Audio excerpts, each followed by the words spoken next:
We're going to call to order the May 1st meeting of the West Sacramento City Council, the Redevelopment Successor Agency, and the West Sacramento Financing Authority. We're going to begin tonight, as we do each week, with the Pledge of Allegiance. So we'd like to invite our guests to join the council on staff in the pledge, which tonight is going to be led by Girl Scout Troop 454. So Cadence, if you would get us started.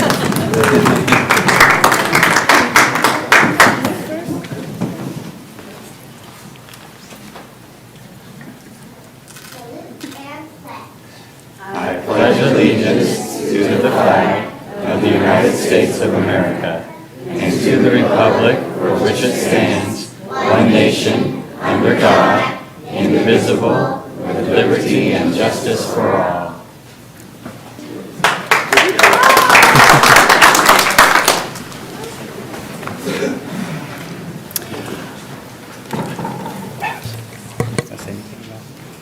Do you want to say anything about this?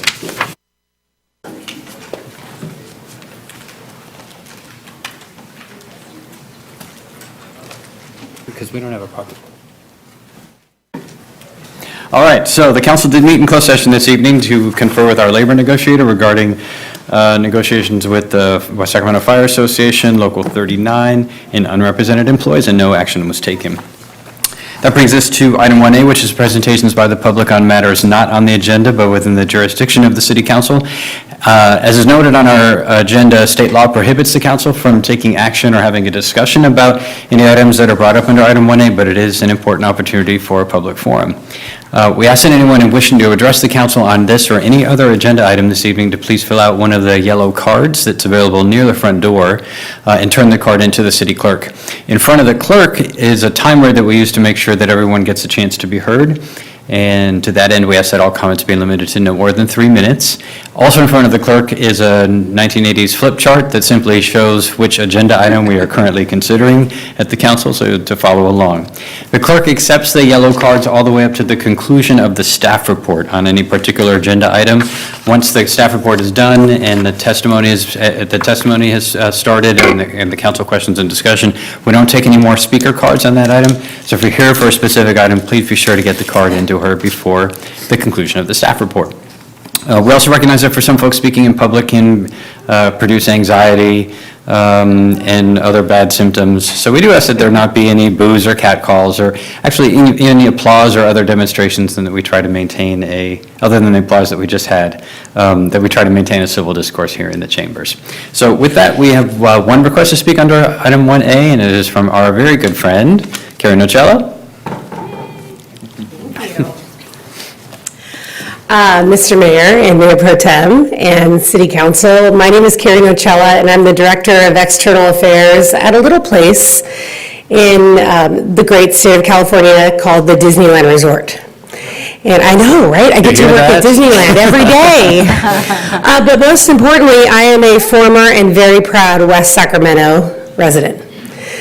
So I work at Disneyland Resort, and you may not know, but we are bringing Disneyland to Sacramento and West Sacramento this week. So we've had the honor and privilege of being at the state capitol today, and we're going to be there tomorrow. We're accepting a resolution on the Senate and Assembly floor, not only to celebrate May 4th, which I understand you have your own intergalactic celebration here in West Sacramento, which is very cool, but we are celebrating May 4th, but also the opening of Star Wars Galaxy's Edge, which is a new land at Disneyland Park on May 31st. So May's a big month for us. But, you know, I want to take you back to 2015 because this council, and some of you were on the dais at the time, were so gracious to partner with us in the building of Kaboom Playground at Bright Park, which is here in West Sacramento, near and dear to my heart. And during our 60th anniversary, our Disney volunteers and the community came together and built Kaboom Playground. So, fast forward 4 years into 2019, on Friday, May 3rd, we are bringing Disneyland and Star Wars to Bright Park. So, mark your calendars. We are going to have games and trivia, lots of fun, starting at 7:30 p.m., but we are showing Star Wars Return of the Jedi. And for those who may not know, you said your 80s flip chart. This is in 70s, 80s movie, right? And it is affectionately known as the Ewok movie. So if you are kids out there and you love the Ewoks, come and to Bright Park this Friday, May 3rd, and celebrate with us as we view Star Wars Return of the Jedi. But I just came here tonight to really thank you. West Sac is so near dear to my heart, and we hope and look forward to a continued partnership with you all in the years to come. So thank you. Thank you, Carrie. Thank you so much. Oh, I was about to applaud, and I just said don't. I just said no applause. Yeah, we hate to see anybody ever leave our community, but the one place that it's acceptable to relocate is to move to Disneyland. So thank you, Carrie, for all of your support in the project at Bright Park, the Kaboom Playground. That was one of Councilmember Orozco's major volunteer efforts along your side, and that is still one of the most profound experiences that our community has ever had, where just hundreds and hundreds of people from every corner of the city came together to build that park. After you flagged the opportunity and said, we think we could do a park somewhere, but we need to do it like in an hour and a half from now.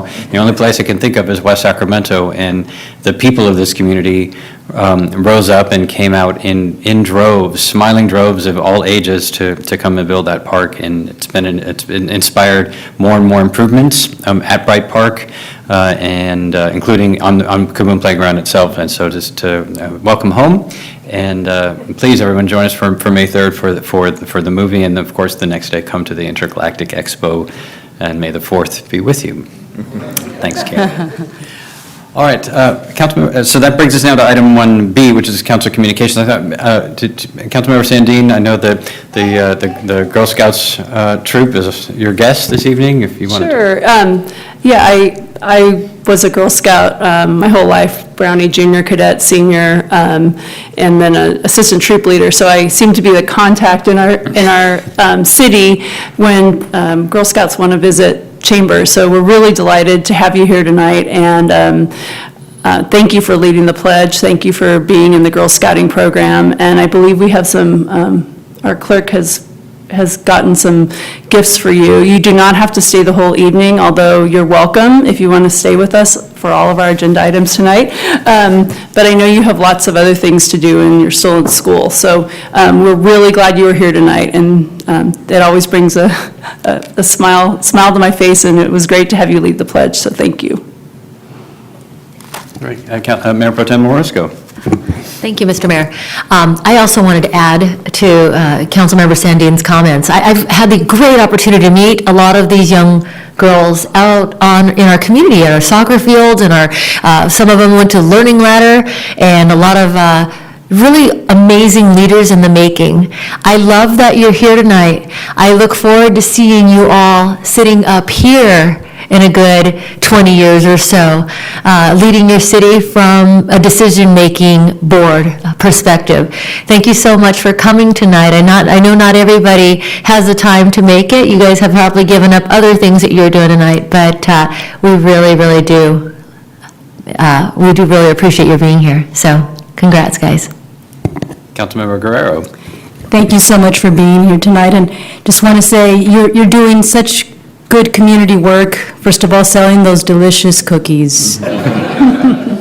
I spread it to my work. And also on Arbor Day celebration, planting the trees out in Elkhorn Park. That was really beautiful, and just appreciate all the work you're doing in our community. Thank you for being here today. All right, West Sacramento is, I think, distinct in the entire region as having the only city council that is a majority of women, and the women of the city council and the women of the community have shown a path. Grab it, and being here tonight is a big part of that. So I'm sure you're going to want to stay for item 4, despite what Councilmember Sandine said, which is about redoing the engineering analysis of the operation and management for infrastructure in the Southport area. But after that, you're welcome to leave. But thanks so much for being a part of tonight, and thanks for leading the pledge. All right, that brings us to other reports and communications. Are there any this evening? Councilmember Sandine? Thank you, Mr. Mayor. The West Sacramento Area Flood Control Agency met on April 18th, and we approved a number of contracts, including a construction contract for the Southport Levee Improvement Flood Plain Restoration Project. And we also certified the final EIR for the general reevaluation report and accepted the general reevaluation report for West Sacramento, the federal project. We also heard a presentation on the city's floodplain management plan, and we supported council's approval of that plan, which I believe is on our agenda tonight. And then 2 WSAFCA commissioners and 1 WSAFCA staff member will be participating, that's me, one of the 2, in the participating upcoming Cap-to-Cap program and advocating for our project funding. And that's happening next week. And the Port Commission met earlier tonight, and we approved a contract to demolish Building D at the North Terminal. We approved a budget appropriation for construction of the Barge Canal Trail Phase 1 project, which is also on our agenda tonight. And we approved the sale of 21 acres of the northeast quadrant of the Seaway property for a build-to-suit development project. Thanks. All right, Councilmember Guerrero. Yes, the Water Resource Association of Yolo County met on April 22nd, and the City of Davis provided an Aqua Hawk water use project. It allows customers to view hourly water consumptions, manage water usage, and customize alert settings. We also received an update on the current groundwater conditions, and levels show they continue to trend upwards. In addition, the Yolosa Basin Groundwater Agency Board of Directors met on April 22nd, and we received an audit report on the financial statements, and there were some findings and adjustments to operations and funding which were identified. We added new members to YSGA. They include RD 150, RD 307, and 999. The Yolosa Basin Groundwater Agency voted to approve merging WRA and YSGA. They have 2 separate meetings, so now they're going to be meeting as one, yes.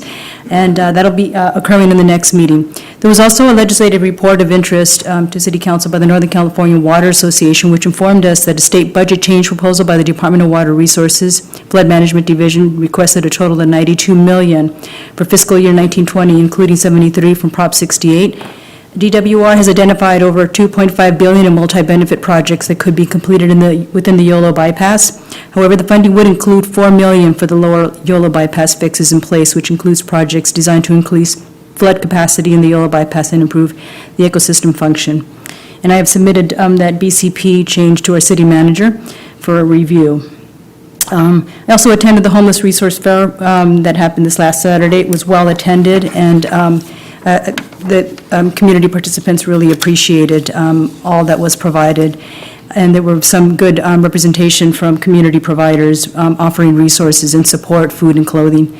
I also attended the Arbor Day celebration where the Daisies and Brownies planted trees at Alcorn, and our own commissioners David Jan and Suzanne Reed presented a proclamation.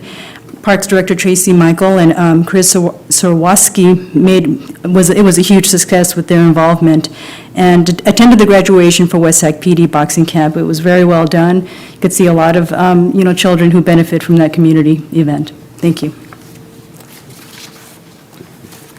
I have nothing. Mayor Pro Tem Roscoe. Thank you. The Regional Sanitation Board of Directors met on April 24th and discussed the main item, which was the budget for the next fiscal year.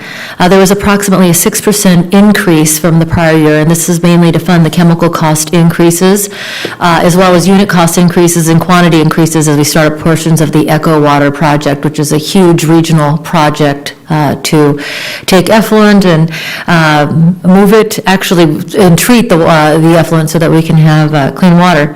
The final approval of the budget is on May 22nd. Regional Sanitation also introduced an ordinance to rescind the 3 previously approved rate increases.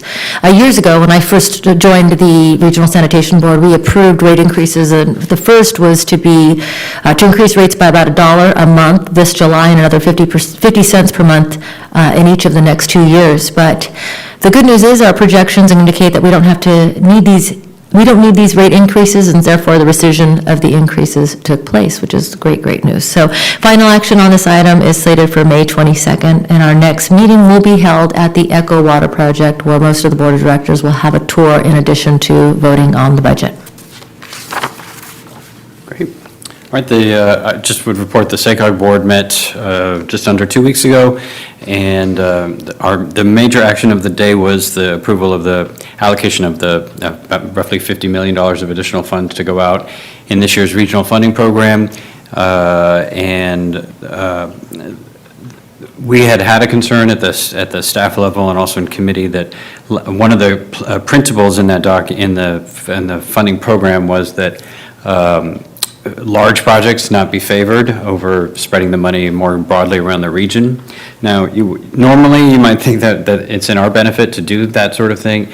In this particular case, it's not, because we have the I Street Bridge replacement project, and we need additional funding from that regional pot in order to pay for it. And so I made a fairly significant effort at the board meeting to try to make sure that that principle wasn't applied in a literal way, so that we could compete for the 10 or 15 or 20 million dollars that we need to close that gap, along with the city of Sacramento for the I Street replacement project, and the board agreed. So that's good news. We still have to win, but you can't win if you can't get into the ring, and so this was an important step. Then we had a very extensive workshop on innovative mobility options, of which what we're doing here on VIA, West Sacramento On Demand with VIA was one of the featured elements of new ways of dealing with mobility around the country and around other parts of California, but there were no policy items taken out of that issue. All right, so we don't have any commission appointments this evening, so that's going to bring us then to our presentation items. The first item is item 2, a presentation and proclamation honoring the Mercy Coalition for the Winter Warming Center. Is there a motion on the proclamation? So moved. I'll second. Okay, it's been moved by Mayor Pro Tem Orozco and seconded by Councilmember Sandin. All those in favor, please say aye. Aye. Any opposed? Hearing none, that motion carries. So I'd like to invite our representatives from the Mercy Coalition to the podium for presentation of the proclamation. And I believe that at least one and maybe the entire council wants to join me down in the well. So.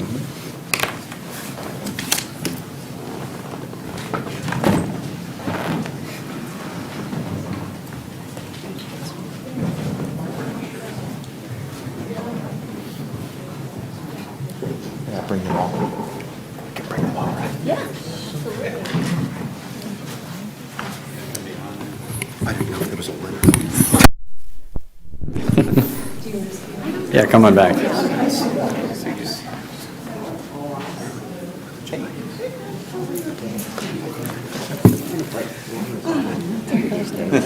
Hello.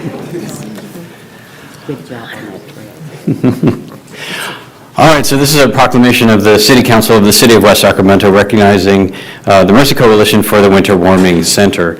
And I'm going to read the proclamation into the record. We have never had this proclamation before, unlike National Library Week and everything else that we do annually.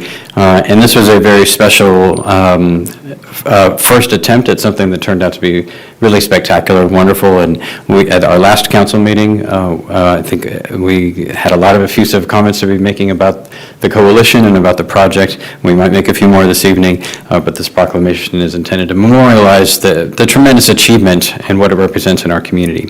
So, whereas the Mercy Coalition of West Sacramento successfully operated the Winter Warming Center pilot 2018-19 from December 2nd, 2018 to March 21st, 2019. And whereas the total budget of just $83,730 included $20,000 from the County of Yolo, $20,000 from the City of West Sacramento, and over $43,000 in private and in-kind donations. And whereas the Winter Warming Center pilot included the numerous partner churches who provided volunteers, meals, services, and/or a host site, including the Center for Spiritual Awareness, Community Lutheran Church, Holy Cross Church, Keystone Christian Missionary Church, Lighthouse Covenant Church, New Seasons Church, Our Lady of Grace Church, Project Church, Revive Church, River's Edge Church, Shores of Hope, Southport Church, Trinity Presbyterian Church, and West Sacramento Community Church. And whereas volunteers of the Winter Warming Center pilot donated 200 volunteer hours. And whereas the Winter Warming Center pilot provided shelter for 63 unique individuals, averaging 11.5 guests per night. And whereas the Winter Warming Center pilot provided shelter for 76 nights and 875 bed nights. And whereas over 90% of guests reported they would be sleeping on the street or in a car if they didn't have the Winter Warming Center. And whereas 12 of the Winter Warming Center pilot guests, that's 19% of them, secured. So now of West Sacramento, does hereby commend and thank the Mercy Coalition of West Sacramento, their partner churches, and all of the volunteers for their dedicated service to the vulnerable residents of Yolo County and West Sacramento. Their devotion, commitment, and service to Yolo County residents is hereby recognized with admiration and appreciation. Adopted this day. Thank you and congratulations.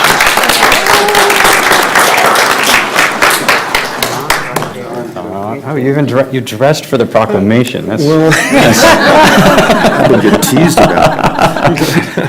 So, would you like me to speak? yes. Thank you. Mr. Mayor and council members, we did have a chance to speak a couple of weeks ago, but even so, it would be very, very hard to adequately express our gratitude for the city's confidence in the faith community to be able to take up something like this. We would also be very remiss if we were not genuinely expressing gratitude to people that work in the city staff offices, fire department, police department, so many people that came along and held our hand and allowed us to do that. We have discovered that there is a tremendous wellspring of goodwill waiting in the faith community that is simply waiting for an outlet, and we have found the first part of that outlet. So what we had the incredible honor and opportunity to do this year was very humbling and overwhelming, but as we step beyond it and look ahead, we think that there will be much, much more to come and much, much more that we can do. We are very, very grateful and we're honored by the proclamation. Thank you so much.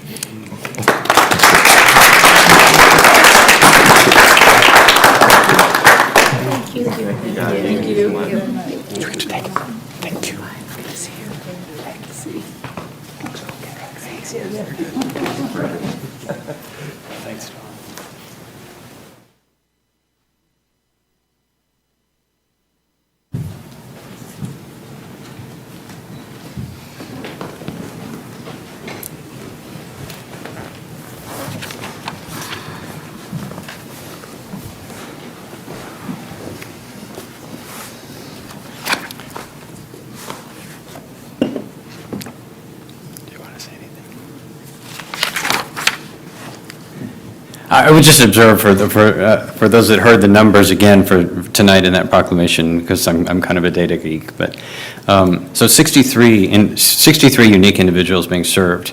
It's just, I think, just important to remember that our annual census, the homeless count that Mark and that members of the council have participated in, and so many other volunteers in the community, according to those figures, 63 is three-quarters of, it's equivalent to three-quarters of the unsheltered homeless population in our community. It's an enormous contribution towards not nibbling at the edges, but really rescuing people in more ways than the obvious through the work that the Mercy Coalition and its partners has done. So we're just very, very, very, very pleased and deeply indebted and honored for the work that you've done.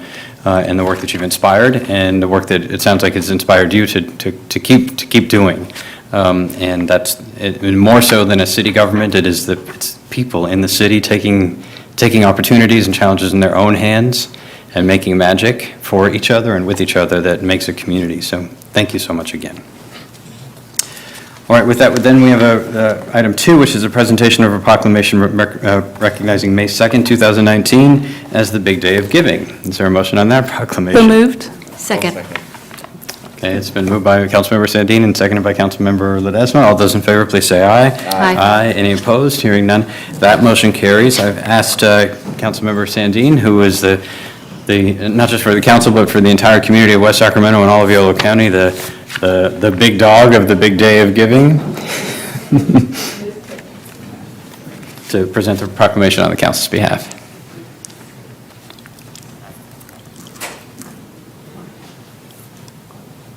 All right, I want to share a little background before I invite some special guests up this evening. The Big Day of Giving is launching in about 4 hours and 15 minutes. It lasts for 24 hours from midnight to midnight, and it's an initiative in the greater Sacramento region to support nonprofits. And there are over 600 of the nonprofits in the region that have registered to participate this year for the Big Day of Giving for tomorrow, and 80 of those are in Yolo County. And of the 80 in Yolo County, 8 are actually, they're housed here in West Sacramento. But the totality, the 80 in Yolo County and the 600 in the greater region, support a lot of great things that we need, and there are a lot of services and other things that happen because of them that help West Sacramentans. So tonight it's my great pleasure to invite folks who are representing nonprofits. I had a list, but I think the list has grown, which is great. So if you are representing a nonprofit here tonight and you're participating in the Big Day of Giving, if I could invite you up here. I'd love, after I read the proclamation, for you to state your name and the organization you're representing, and you can do your 20-second elevator speech, I think, and give your pitch for tomorrow if you'd like. All right. It's a great group. Thank you all for being here tonight, especially with tomorrow was coming in for just over 4 hours. All right. Whereas the Sacramento Region Community Foundation, a trusted resource for contributing to local organizations, will host the seventh annual Giving Day on May 2nd, that's tomorrow, in partnership with Yolo Community Foundation, along with businesses and community leaders throughout a 4-county Sacramento region to encourage charitable giving. And whereas over the past 6 years, more than 36,000 people in our region donated to the Big Day of Giving, raising over $30 million that local nonprofits have used to improve the quality of life. And then I already shared the rest of the whereases, so I'm going to go right to the now therefore be it proclaimed that the City Council of the City of West Sacramento does hereby recognize May 2nd, 2019 as the Big Day of Giving, and encourages all citizens to support the work of local nonprofit organizations who help the West Sacramento community thrive.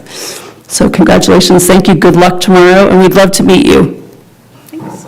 So go back and forth, how about that? My name is Amanda Bloom, and I'm representing the Health Education Council. We're located on Industrial Boulevard. We run a whole host of health and well-being throughout the Sacramento region, but we're particularly pleased to be launching a new initiative here in West Sacramento to disease, particularly in the area's low-income communities. To be hosting a really cross-sector collaboration, including Tracy Michaels and Park and Recreation and many other organizations. Thank you for supporting Big Day of Giving. Good evening, my name is Michael Bish. I'm the Executive Director of the Yolo Food Bank, and I'm super proud to be here this evening supporting West Sacramentans in need, and also supporting many of the nonprofits here in West Sacramento in their missions. So thank you so much for having me. Thanks, Babs. Yeah, thanks, Michael. Good evening, my name is Alfonso Voiches, and I'm representing the West Sacramento Historical Society. Thank you, Mayor, City Council members, and all of you here today. The West Sacramento celebrated 25 years serving the community this past September, and if you're interested in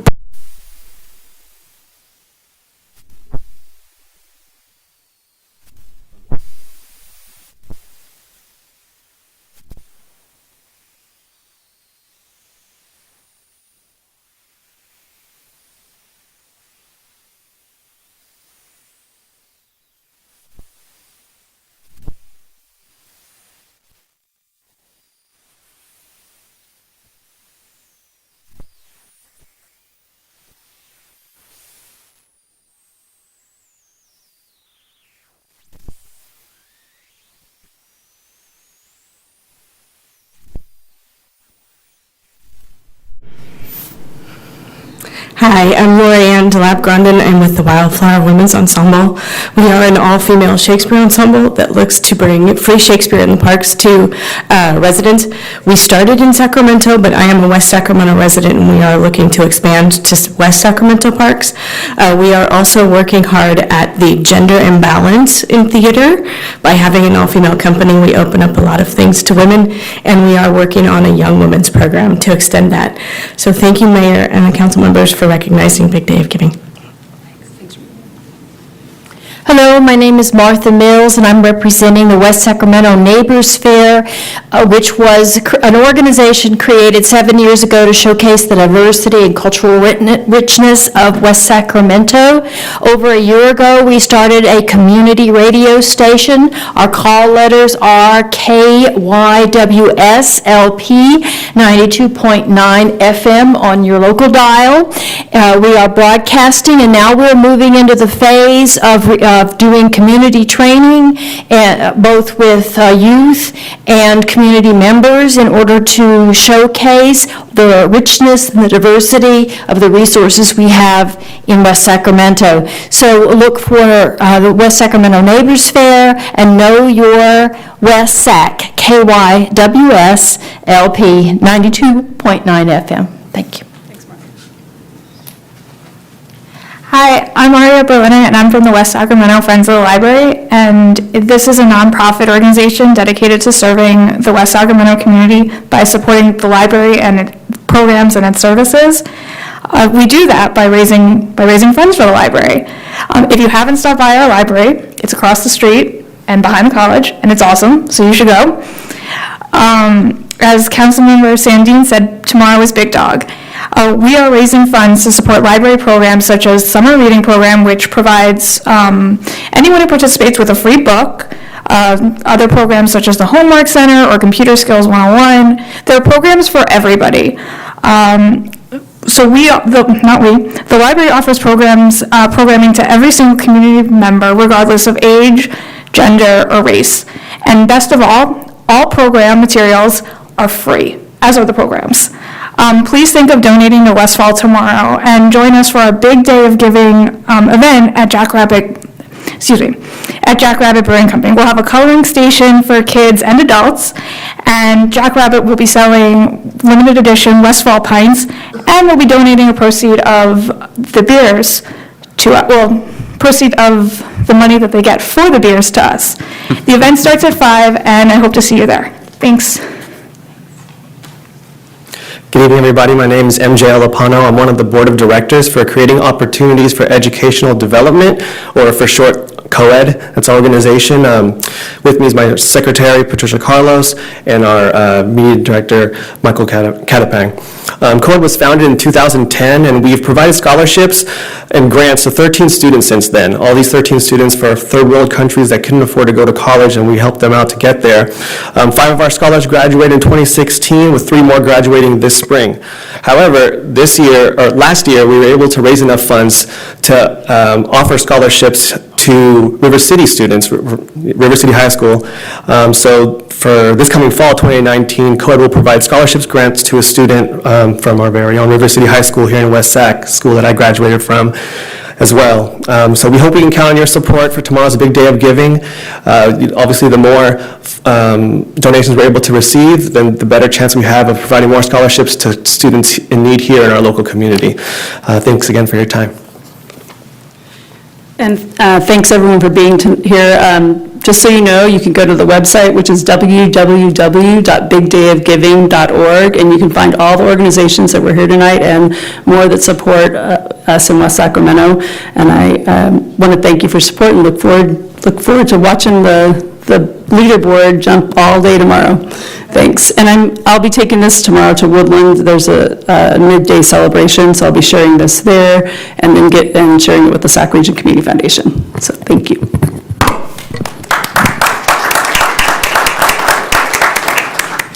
All right, thank you. Thanks to Councilmember Sandine and to all of our guests. Good luck tomorrow. All right, that brings us into the consent agenda, which is items 4 through 9. Are there any items any council member wishes to remove, or any item for separate question or comment? Yes, thank you, Mr. Mayor. Item number 7 and item number 8.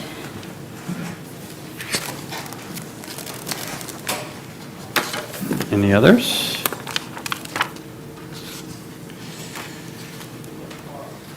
All right, then we'll proceed to item number 7, which is consideration of approval of amended and restated contract for services with Nomad Transit LLC and Resolution 1956 allocating up to $2.02 million to extend the West Sacramento On-Demand Rideshare Program through fiscal year 2019. Councilmember Guerrero. Yes, there was a change in the report. I know we did talk about it, and I voted for it last time, but given the change in the report, I wanted to remove it from the consent agenda and take a no vote on this for the reasons that it is looking to reduce funding through Yolo County Transit, and I wanted to get a better sense of that down the road, of what that would look like because of the impact it would have on a regional basis. Yolo County Transit, although we don't have good ridership in West Sacramento, provides the ridership beyond West Sacramento, which is what VIA cannot provide regionally. And so I want to, provide a delicate balance on what we're doing in that transit arena, and make sure it doesn't have a negative impact to the rest of the ridership area. So that's going to be my no questions. Okay, so we'll remove that one from the consent agenda. We'll take a separate vote on it. I intend to vote for it for precisely the opposite reason. The routes that serve West Sacramentans traveling regionally would be fully protected under the framework that we outlined last time. And in fact, that's the purpose, is to make sure that the dollars that we have, the very limited dollars ultimately that we have for public transit, are being deployed in ways that will serve West Sacramentans. And so the Route 42, for example, that links West Sacramento and the airport, and West Sacramento and the downtown, West Sacramento and Davis and Woodland, is one of the more productive routes in the system. And the point of the budget conversation that we had last time was around maximizing the dollars for the routes that are actually have riders on them that West Sacramentans are depending on and need. And so we didn't make any decisions about we didn't make any decisions last time about exactly how to allocate, but we're simply setting a marker that this is the direction we're intending to go. But all of that will have to be worked through and negotiated and led by our representative to the Yolo County Transportation District Board, Councilmember Ledesma, whose mic is also on. So yeah, thank you. And yes, I intend to vote yes on this too.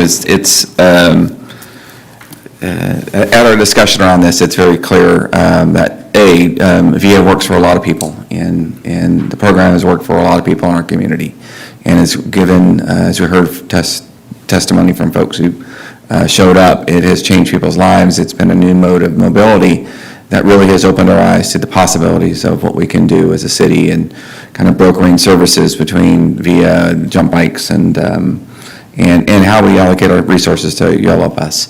And I want to be clear in the fact, because we did not make any decisions on Yolo Bus. I think what we did was said, as we've done for the past, at least the time I've served on the Yolo Transit District, is always looking at ways to make the service better, how we can make it more efficient. The Transit District is a valuable part. As the Mayor pointed out, I'm not going to rehash kind of where it's succeeded and where I intend to ensure it succeeds.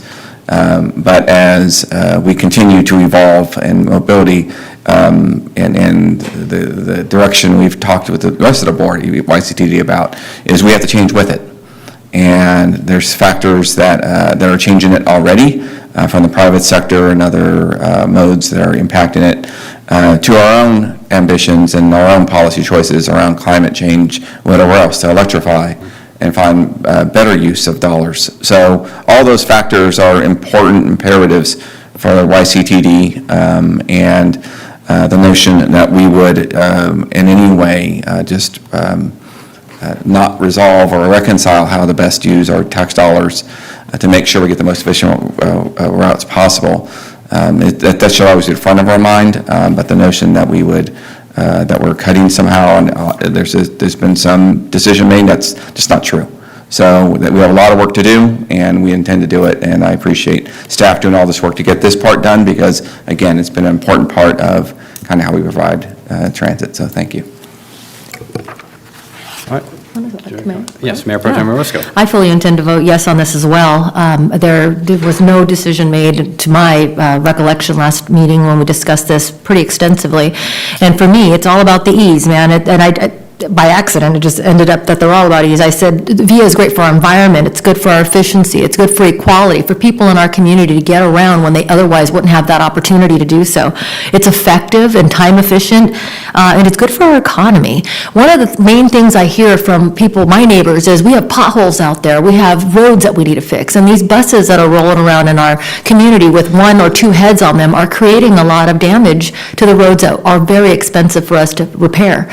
And when I see a VIA van in there with 5 people, and people are getting to the places that they want, that they've never been before, and they're getting there faster and cheaper, that's what I'm talking about. So I commend you. I remember the very first time you came up before us and gave us the presentation, and I was so in awe, not only of the presentation, but how well you presented it. And now to see it all in action, it's really honestly a dream come true. So thank you for all your hard work. All right, Councilmember Sandin? I think the staff item before us adequately captures the conversation direction that we gave.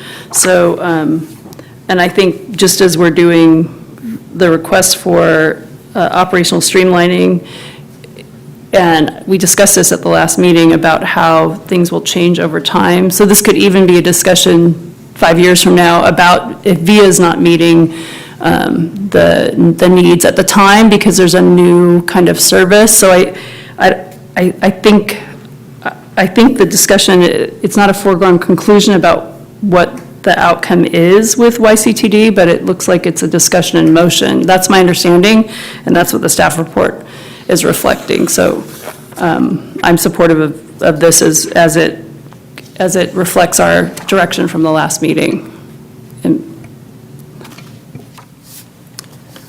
All right, then we'll return to the remainder of the consent agenda. Once we're done with the consent agenda, we'll take the vote on item 7. Item 8 is consideration of the strategic plan summary and action agenda for 2019. Councilmember Guerrero. Yes, just wanted to point out,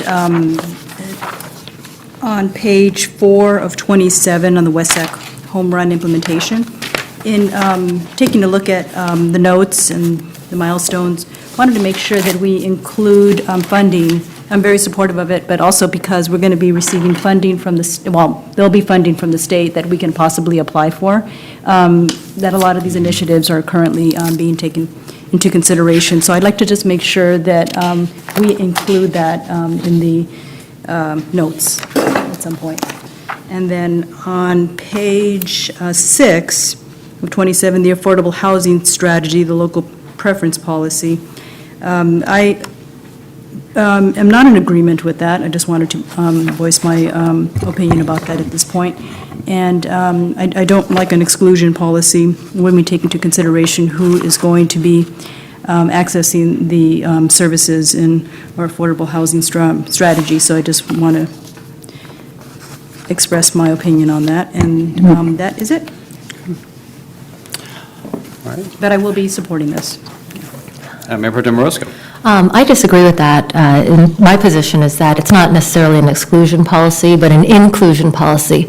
We have people that need services in West Sacramento, and when we pushed, when I as a voter voted for Measure E, I voted because one of the items said that we were going to tackle the issues related to homelessness in our community, both the incidences and the impacts on the people who live here. And there's no way that we're going to be able to meet that goal unless we streamline and create a process by which we can tackle the problem in West Sac. If we allow people to use our tax dollars to meet problems throughout the region, we're going to basically use those dollars aren't going anywhere, and they're not going to make the impact here, and they're not going to reduce the incidences. When we're doing this local preference, it's not about saying, we don't want you. It's all about saying we want to help the people who are sleeping in our streets, those people we went to high school with who have not been able to afford housing yet need something here. And what we've seen in the past is that we have invested resources here for the people of West Sacramento, and then unfortunately, other people from outside West Sacramento enjoy those resources on our tax dollars. So I'm in full support of the inclusionary policy that really does give local preference to people living in West Sacramento. I strongly agree. This has been an important priority, I know, for the council as it's evolved over time. I mean, this is the West Sacramento City Council. It's not the social work City Council. It is about West Sacramentans. And the reason why West Sacramento has changed from when I was elected 20 years ago, the building of affordable housing, no matter who was paying for it, was widely opposed in virtually every part of the city, not just the wealthy parts of the city. There was almost uniform opposition to the notion of building affordable housing. What has changed is that most West Sacramentans now know someone, or they are the someone, who cannot afford to live in this community. Or that their one notice from their boss that their hours getting cut back and no longer being able to afford to stay in the community. And so the voters of West Sacramento have changed in Measure E, voting for the funds as the Mayor Pro Tem has said, but also in their now strong support for affordable housing, because it is about making sure that their snack bar volunteer, the bagger at Rayleigh's, the teacher, the folks in the community that are an essential part of this town can stay and live here. And that folks who are coming back from the military or whatever can still be a part of this community. We have to keep faith with them. And we have very few dollars to do affordable housing at all. Affordable housing is incredibly expensive. Even the city across the river with hundreds of millions of dollars is only making a small dent in the problem. And we don't have that. So if we're only able to build a few units here, a few units there, and then none of them, or virtually none of them, are available for West Sacramentans, we violated the trust that we have with the people of West Sacramento. So this isn't an absolute ban. It simply says that if there are people with who are being displaced inside West Sacramento, or are working in West Sacramento, or sleeping on their aunt's couch, that they have first call on the affordable housing that they contributed to paying for. And to me, that's an utterly sensible, equitable proposal for them, but certainly for the health of the social fabric of our own community. So I'm supportive of that. On the home run, I completely agree, and the 2x2 has basically determined that one of the main priorities for this year in its work is, and the city manager and the superintendent are working on this, is to really be in the state legislative arena to make sure that we're fully eligible for all of those programs that are out there. We should be, because legislators keep saying that we're the inspiration, that West Sacramento Home Run inspired so many of the elements of what's being discussed in the legislature. But the rubber meets the road inside the dark rooms of the Capitol that several of us have worked in, and so we're going to be certainly in the fray to make sure that to the extent there are resources for preschool, for after school, for the College Promise and other elements that we've been pioneering, that we're there to capture them and deploy them back in our community. So. All right, if there are no further comments, is there a motion on the consent agenda? Excluding item 7? So moved. Right, it's been moved by Councilmember Ledesma and seconded by Mayor Pro Tem Orozco. All those in favor, please say aye. Aye. Any opposed? Okay, that motion carries. And item 7, is there a motion? So moved. I'll second it. It's moved by Councilmember Ledesma and seconded by Councilmember Sandin. All those in favor, please say aye. Aye. Those opposed? Opposed? All right, that motion carries 4-1. With that, then, that brings us to item 10, which is the public hearing to consider objections to the proposed removal of weeds.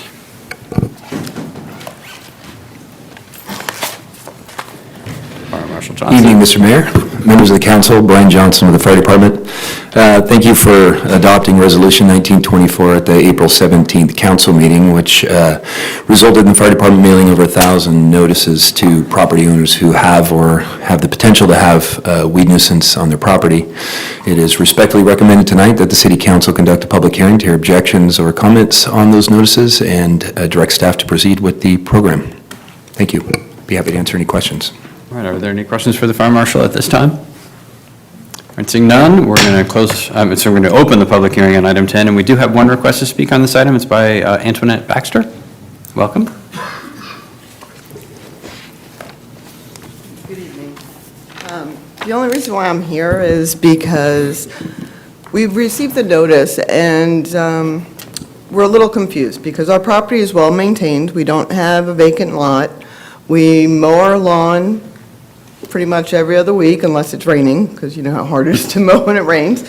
So we're confused as to what the issue is, and if we're confused, how can we correct the problem if there's a problem? Because like I said, we maintain our home. We've lived there since 2012, never had an issue with overgrown weeds or anything like that. Last year, we did have, our property is adjacent to Village Parkway, and one of our trees was overhanging interfering with the bikes. We got a notice, and we got that taken care of right away.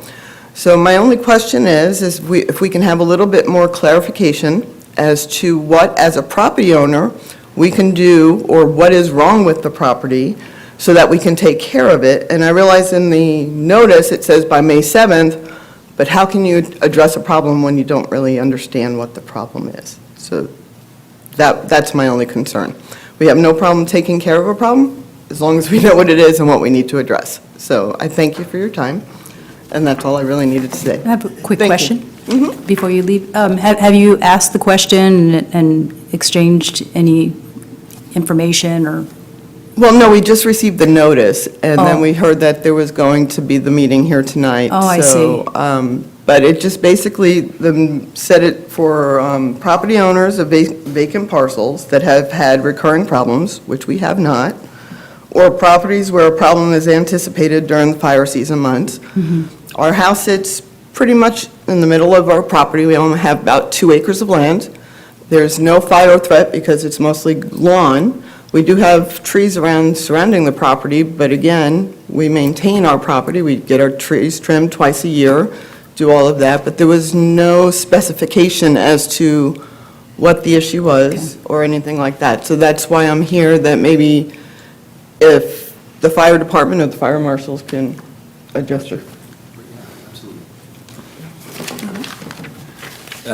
First of all, thank you, Mrs. Baxter, for addressing your weeds. It makes my job easier. The reason why you get the notice, it's a procedural thing through the government code. If we don't notice property owners for one in a timely manner, we can't address the issues for those property owners who don't address them like you do. So it doesn't mean that you did anything bad. It's just a procedural thing for us, so that if you didn't cut it, that we could come and abate if necessary. Well, see, my question was, I don't realize why we got the notice, because we've always taken care of the property. So that's why I was a little concerned. Okay, we'll have a sidebar. I'd be happy to talk to Ms. Baxter so I could understand your issue All more. right, thank you. Thank you. Appreciate it. Thank you, Council. Okay. All right, so then with that, we'll close the public hearing on item 10. And so this, just so we're clear, so that this will not require, and the specific issue that's been raised will get resolved by the fire marshal, fire department. So we wouldn't be approving the removal of weeds on that parcel, so, or this, under this item, so. Are there other questions or discussion on item 10? I'll move recommended action. Second. It's been moved by Mr. Ledesma, seconded by Mayor Pro Tem Orozco. Seeing no further discussion, all those in favor, please say aye. Aye. Aye. Any opposed? Hearing none, that motion carries. Item 11 is consideration of Resolution 19-52, approving an update to the City of West Sacramento Floodplain Management Plan. Ms. Rivas. And I just first want to congratulate Erin. I think Erin started as a secretary in the redevelopment agency with the city, and over the course of her career has been a stellar employee who has progressed and progressed and progressed and learned entirely new things, and lived down in a shack by the river with Charlene Hamilton for months during the initial work on the Bridge District project, and was just promoted to the Parks business manager, and she's a great example of both loyalty to the community that she serves, and constant learning and hard work and service, and also career progression. I should also mention she served with distinction as the representative of all the employees of the former redevelopment agency, as a member of the board. She's a member of the board of the Successor agency for the redevelopment agency before it was taken over by the county. So, thank you, Erin, and congratulations. None of which has anything to do with this item, so welcome. Good evening, Mr. Mayor and council members. My name is Erin Rivas, and I'm here to provide a presentation on the update to the West Sacramento Floodplain Management Plan.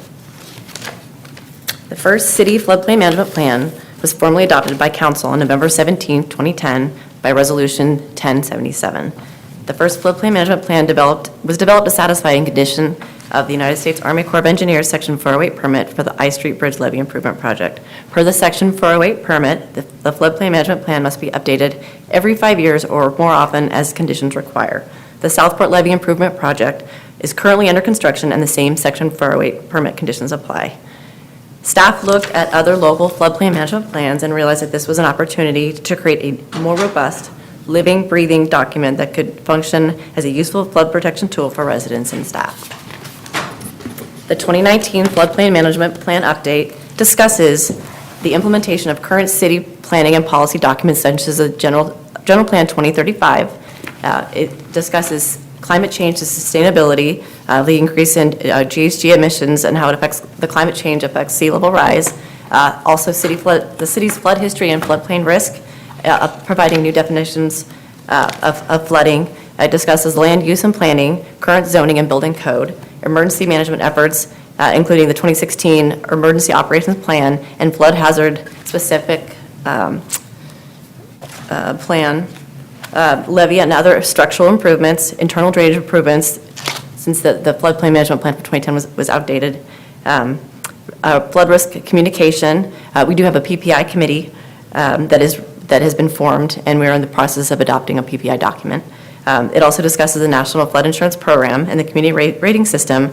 We've become more involved over the last couple of years. The community rating system went from an 8 to a 6, which doubled the discounts to our constituents on their flood insurance premiums. It also defines flood zones. Also discussed the levee security plan and its anti-terrorism function. And also, we would discuss, in terms of the anti-terrorism function, the use of like activating the trail system, bringing in new sets of eyes to prevent the nefarious activity, since it is an open system, which leaves us pretty vulnerable to bad guys. That concludes my presentation, and does anyone have any questions? Other questions? Councilmember Guerrero? Just a quick question. I don't know, you mentioned having another set of eyes for vulnerabilities. Is there anything like cameras or anything that could be used to monitor things? I think that the individual, probably the structures that RD 900 and stuff, they probably have on their individual facilities, but the system itself is pretty darn open. So we figure by having, bikers and pedestrians on that bike trail, that you've got the good people looking out. I mean, also, we have the police department and our PIO that encourage the people from the community that if they notice, vehicles that don't belong there, or people that are participating in activities that aren't appropriate, that they report them. Okay. Other questions? I'll just make a statement. Yeah. Hi, Aaron. Thank you for the presentation and the report. I mean, just reading through it, you did cover and update it with a lot of new information, as you pointed out, around the work we just completed on the levees, and you brought up the security plans and how we manage it. So I think it is a really good primer or background around how we have to manage all of this. And for residents who see us putting levees out and the work we do in the reclamation district, it is actually educational around all the different elements we have to think about, and you've thought about to make sure that this plan was in place. So just want to commend you on the good work here. There were, from the seepage berms and everything else, that are new I guess they're technologies, new systems that we put in place to help manage it. Those things are well articulated in here as the call-outs to what we do and why we're doing them. And I think for the average resident who's just curious, this is actually a pretty good document to read through to see kind of what we're doing. So thank you for it's kind of easy to read language on. Councilmember Sandine. And I think it's really well done, and I had the opportunity to hear a presentation at the WSAFCA board, and as you know, we recommended council's action tonight. But it really is updated and very well done. Thanks. Just have one more. comment. Councilmember Just also Guerrero. wanted to say that I enjoyed reading this report. It was, I liked reading the history that you provided. So it was very interesting, and you did your research and provided a lot of background as to what's been going on way back, before we were a city. And just one quick question on the budget cost impact.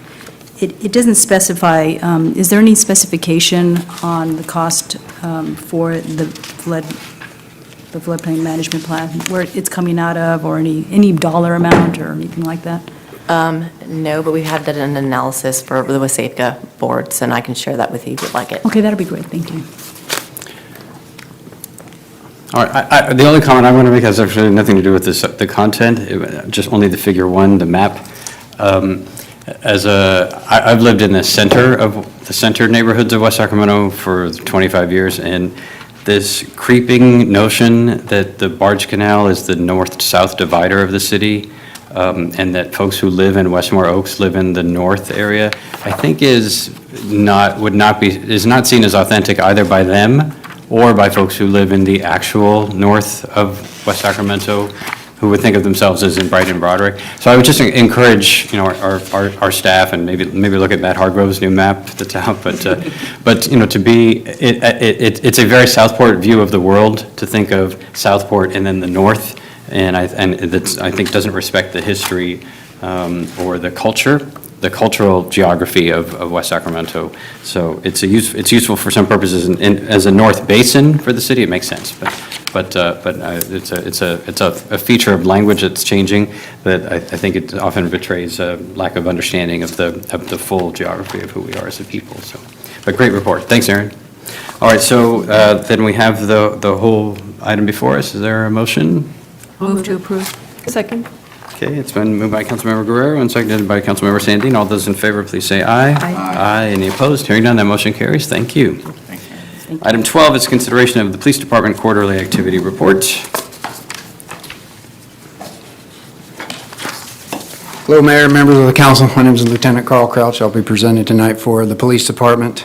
What you've been provided with is the 2018 Quarter 4 report, along with the 2018 quarter or year-end review and the 2019 Quarter 1 report, kind of all rolled into one. What we're going to talk about tonight, most specifically, is some highlights within the 2018 end-of-year report. You'll be able to see up on the, are you guys able to hear me? Good enough? Okay. What you'll be able to see up on the PowerPoint is the highlights we'll be talking about tonight, which would be our crime statistics, our community and youth outreach, and our homelessness and the impacts on it. I will be speaking on behalf of the department, but I have brought with me our homeless coordinator, Mark Sawyer, and our senior lead officer, Jason Mahaffey, who will also be speaking a little bit about their areas of specialty. So if you look at our 2018 year-end Part 1 crime totals, what you'll see up there is that compared to 2017, in 2018 we had a 21% increase in violent crimes. We had a 22% increase in property crimes, and we had, which equates for a 22% increase in crimes in total compared to 2017. Now, why that gives some concern to us, when you look at these crime statistics, and these are compiled from our ComStat statistics that we do weekly, when you look at them, if you compare them to the graph up on the board, we've been doing ComStat for the last 6 years. And when you compare them overall, we've actually are in a point where we have a 4% reduction in crime overall. And if you could see a little bit better, you'd see that trending line, and it would represent that actually we're in a dip. And while you might have taken those numbers and considered that was the anomaly, actually looking at it, 2016 and 17 were somewhat abnormal for us to have lower crime rates at that point.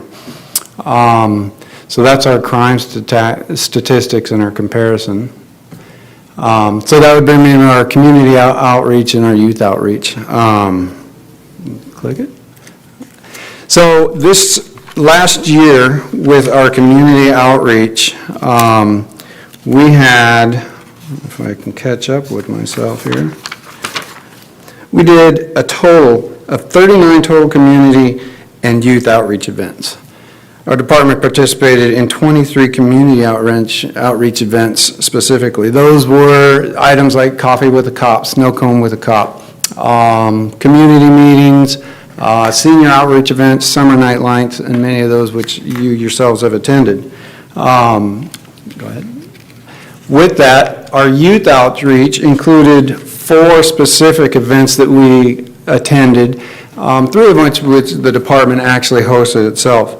Within those 3 events, we reached out to over 114 kids throughout the course of the year. Between our boxing camp, which we just concluded and you heard about the graduation of that, we had the football clinic coming up, and we have a youth academy. We also participated, although we didn't host the Kinders to College event. But that doesn't speak anything to our actual outreach to the youth during the holiday season, and not just the youth, but also other members of the community as well.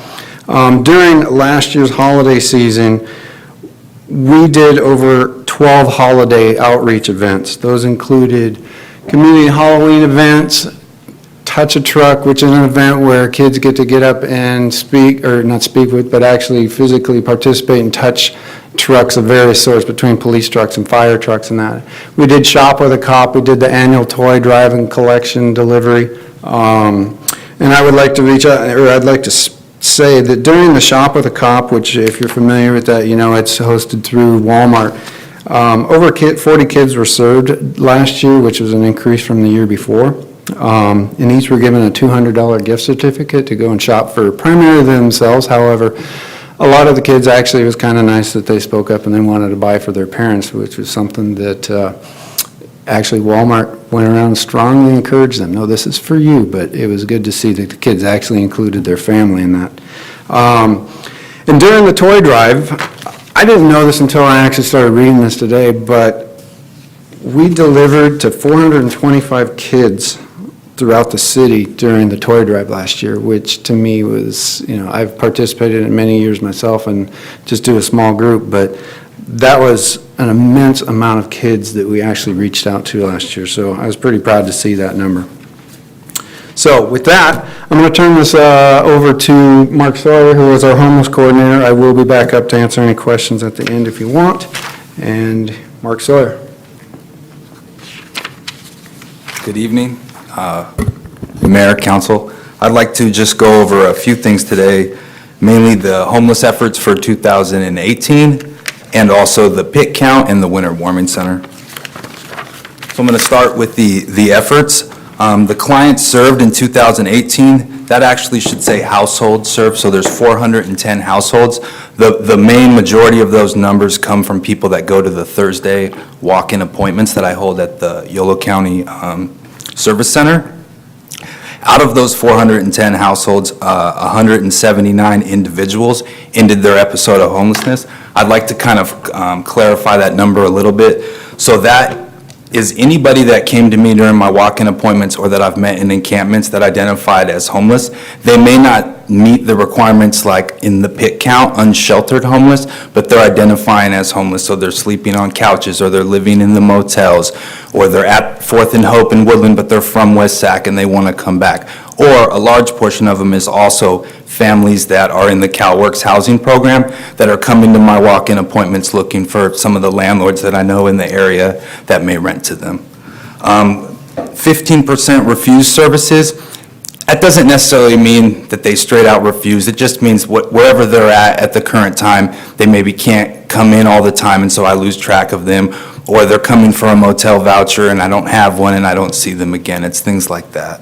30% approximately are not from Yolo County or are from Sacramento or out of the area, and those people are usually not turned away but kind of guided towards wherever they need to go, usually Sacramento, to start services there. If they don't have Yolo County Medi-Cal, it's very difficult to help them with any services here, so they're kind of briefed of that.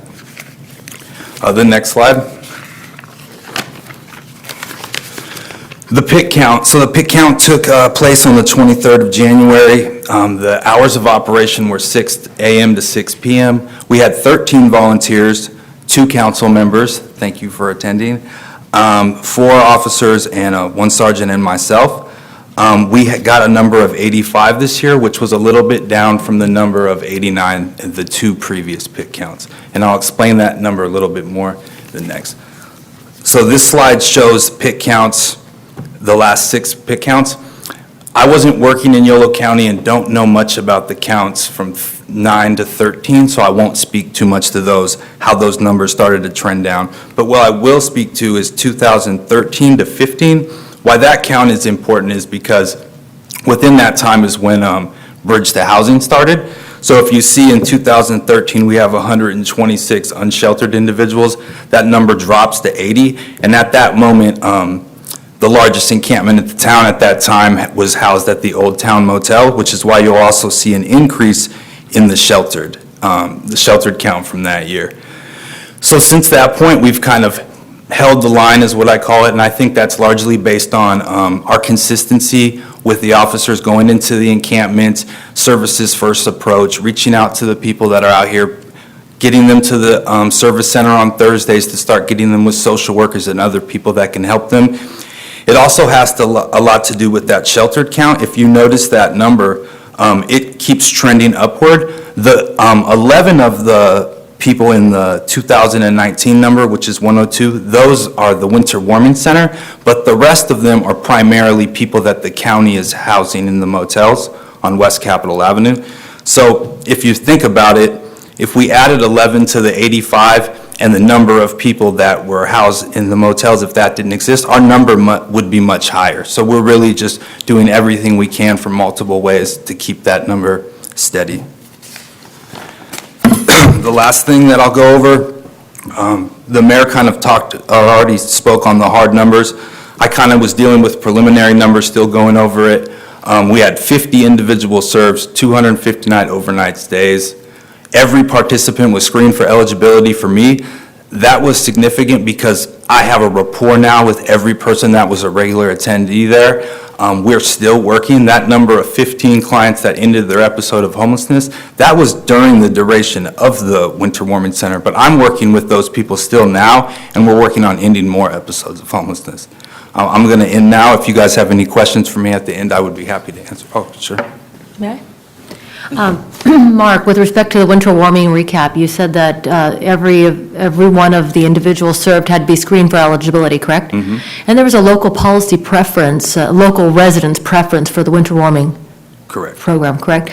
And as a result of the winter warming program, we had a higher incidence of sheltered, previously unsheltered, now sheltered homeless. Correct. So fair to say, though, that the local policy preference did target people in West Sacramento then and moved them from unsheltered homeless to sheltered homeless. Correct. Yeah, I would say that was a success. It was. Thank you. And still possibilities of, you're still working, I'm sorry. You're still working with clients, as you said, some of these. Yes. And then so there's still possibilities we can move people. I mean, is that what you're kind of? There's still a possibility that they won't go to sheltered homeless, they'll go to housed. I'm working on individuals from the winter warming center to get apartments and things like that. Yeah, okay. Thank you. Mayor? Oh, Councilmember Guerrero. Yes, sorry, Mark. Sorry. Regarding the local preference policy, and how did you establish that criteria? The local preference policy, it was usually referred to people that I was already working with or that I knew had a nexus to West Sacramento or were identifying as homeless in West Sacramento. So it really worked out in my favor because most of the people that come to my Thursday walk-in appointments or that I know in encampments, it's in West Sacramento, and they're coming to me because they're homeless in West Sacramento because they know I can't work with people with Sacramento Medi-Cal. So it was I didn't really have to turn anyone away because most of the people were already established here.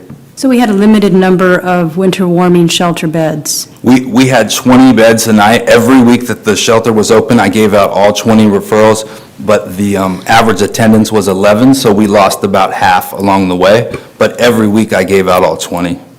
They just didn't always show. They didn't always show. Yeah. Were there any? We expected that from the beginning, that we would lose some people. And that makes sense, Yeah. given the transiency. It's hard to keep track of where they are and then following up and other situations that might have happened. Sure. Were there any outside of, so they were folks you targeted and folks you had identified? Correct. And the outreach beyond that, you didn't reach out to anyone that was not a resident? Well, I mean, I guess you would have to Or a define local. residents. I mean, if somebody was in an encampment in West Sacramento, and I saw them on a Tuesday, and I said, hey, if you're trying to go to the Winter Warming Center, you should come and see me. And then Right. we would talk, and we would go over it, and I would establish that they were in West Sacramento, because I just had them in an Correct. encampment there. I see. And then they would go. Okay. But a So they majority were- of the people I had already been working with Mm-hmm. for long-term with clients that were chronically homeless, and this was coming down the road, and I had let them know in November, and then they showed up on Thursday, and we started from there. And so how do you see, do you see an ongoing transient from other regions coming in, like a flow, a small flow, a large flow? What do you see out there on the streets? I mean, there certainly is people from Sacramento coming to West Capitol Avenue for the motels and what have you, people come over the bridge. As far as coming to see me, I think the word of mouth has gotten around at least enough that a lot of people know that I'm not working with people that until they establish Yolo County Medi-Cal or residency here, so I'm not seeing it as much. If you notice my numbers, I still am getting about 30% that come, and then it's been steady like that since I started here. It's been at 30% since 2016 when I started doing this. I haven't seen it go up or down. It's pretty steady. Okay. And maintaining a connection with Yolo County services is important in order for their success to maintain tenancy, or residency in some place, I mean, their stability. It's case by case. Everybody is different, but in some instances it is. Yeah. Some that people makes just sense. need help with deposit, stuff like that to get into a place, and some people need full county services and partnership and stuff like that. Right, yeah. And some people who are eligible for CalWorks and are in Sacramento, they wouldn't be able to qualify for the housing out here at all. Correct. Well, I mean, they could on their own. Foster youth or, Yeah. and do you see, and so the age range that you see, what do you see out, in our community? I mean, mostly are single adults from probably 40 to 55, I guess, would be the max. But, I see everyone. Most social workers work with a specific population. You work with children, or you work with TAY youth and stuff like that. Anybody can come on Thursday, and anyone can be in a homeless encampment, so I could see everybody. I had a client this year that was 93 that went to the Winter Warming Center. I saw her. And I've had clients that come in that have newborns that are 2 weeks old, so, it goes up and down. And she came from the Sacramento area that I heard, she ended up here, but she was not from here originally. She lived in Sacramento with her daughter, and then she was brought to West Sacramento and stayed in a motel for some unknown amount of time, and then was here in West Sacramento on West Capitol Avenue, and was referred to me from, I believe, someone at the library. Yeah, So that's good. I'm glad you brought her in. Yeah. Yeah, and what happened to her, by the way? Just, She's doing well. She's housed. She's working on her good. permit. She's in transitional housing, and she's working on permanent housing. that's excellent news. Thank you. And Mark, you're doing a great job. Thank you. You're the one I can rely on for expertise along with your team. Okay. Who know what's going on out there, so I appreciate you providing the presentation and helping us to understand what we can do to improve, and definitely want your input at all times. Thank you. Okay.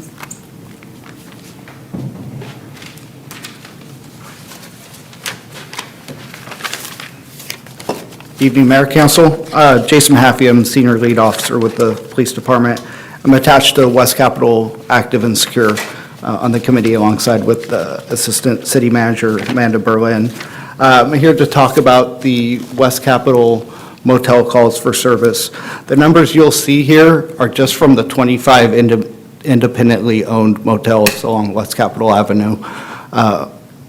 Back in 2016, I began tracking calls for service at the independently owned motels because we saw them as being extraordinarily high. As you can see, in 2016, we had nearly 1,900 calls for service just at the 25 budget motels. We began working with the motels. West Capitol Active and Secure began meeting with the motels, giving them advice, bringing in guest speakers from Motel 6 to show them their new business model, ways to reduce crime and calls for service to their businesses. That's also about the time we began the annual motel inspections with the task force, which is spearheaded by code enforcement and supported by the fire department, the police department, and Mark Sawyer goes to them as well.